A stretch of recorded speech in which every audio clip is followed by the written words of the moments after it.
Personne ne sait ce qui se passe aujourd'hui parce que personne ne veut qu'il se passe quelque chose. En réalité, on ne sait jamais ce qui se passe, on sait simplement ce qu'on veut qu'il se passe. Et c'est comme ça que les choses arrivent. En 17, Lénine et ses camarades ne disaient pas « nous allons faire la révolution parce que nous voulons la révolution ». Ils disaient « toutes les conditions de la révolution sont réunies, la révolution est inéluctable ». Radio Citron, la radio où il n'y a pas que des cons.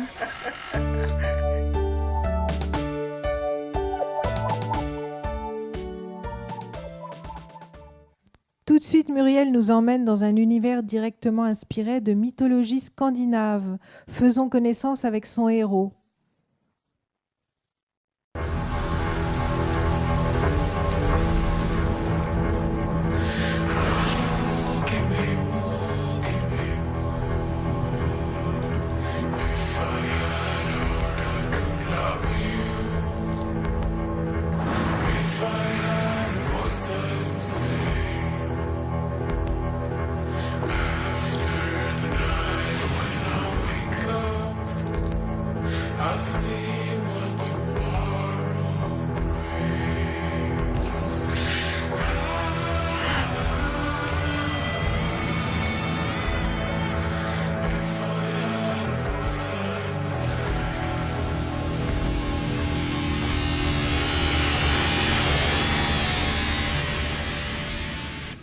Torgal.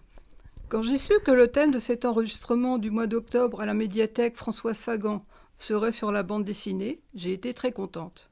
La BD ou bande dessinée, autant dire que je suis tombée dedans quand j'étais petite, comme le dit un robuste Gaulois à tresse rousse. J'ai lu Astérix, Tintin en album et en version mensuelle et des comiques. Dracula et Conan le Barbare étaient mes favoris. Après nombre de visionnages des animés Candy et Lady Oscar, j'étais contente de les avoir en version papier dans les années 90 et 2000. Bref, j'étais satisfaite d'avoir les animés et les mangas qui se complètent. Mais j'arrête d'énumérer ces souvenirs et je relate à présent ce qui me tient à cœur, à savoir les aventures d'un héros qui, parmi toutes mes lectures, m'a tenu en haleine depuis de nombreuses années. Il s'agit de Torgal Egirsson, né de l'union de deux hommes, l'un le belge Jean Van Damme pour le scénario et le polonais Grzegorz Rosinski pour le dessin. L'histoire est celle d'un bébé trouvé dans une navette spatiale, allusion à Superman lui-même trouvé de la même manière, par Leif Haraldsson, chef viking du Nord, qui le recueille et lui donne le prénom de Torgal pour le dieu au marteau, et Egirsson car la navette était dans l'eau, l'univers du géant Aegir qui règne sous la mer. Durant son enfance, Torgal apprendra les rudiments guerriers d'un jeune viking. À la mort de Leif, alors brûlé sur un bateau entouré de ses biens, et confié à la mer selon la coutume viking, Torgal est alors chassé du village et traité de bâtard, notamment par Gandalf, dit le fou, qui s'est emparé de la couronne et s'est autoproclamé roi. Aricia, sa fille, aura des relations privilégiées avec le jeune garçon. Les adolescents seront amoureux l'un de l'autre. Le héros, âgé environ de 12 ans, va apprendre une partie de ses origines par un vieil homme qui se révélera être Lars, son grand-père. Le vieil homme appartient à une civilisation très évoluée sur le plan technologique et son peuple et lui étaient originaires de la Terre. Cet album, où est relatée l'enfance du héros, est à mon avis l'un des plus beaux et émouvants albums de la série. Torgal est un bon guerrier, de par son éducation et un archer hors pair. Il découvrira qu'il aura légué génétiquement des pouvoirs psychiques à Jolan, son fils, et à sa fille Louve. L'univers de Torgal, c'est le fantastique ou héroïque fantasy, le domaine des dieux nordiques, des mondes parallèles, des géants et des nains.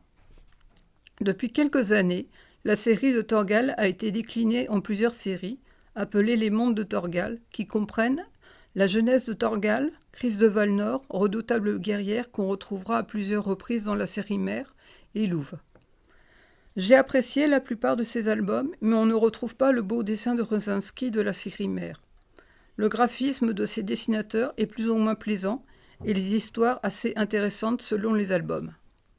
J'ai appris récemment que Torgal a fêté ses 40 ans, puisque sa parution a commencé dans le journal Tintin en 1977. Un artbook avec un grand nombre d'illustrations de Grzegorz Rosinski est sorti à cette occasion. La paire belgeo-polonaise Rosinski-Van Damme est aussi l'auteur d'un album Le Grand Pouvoir du Schnickel en 1988.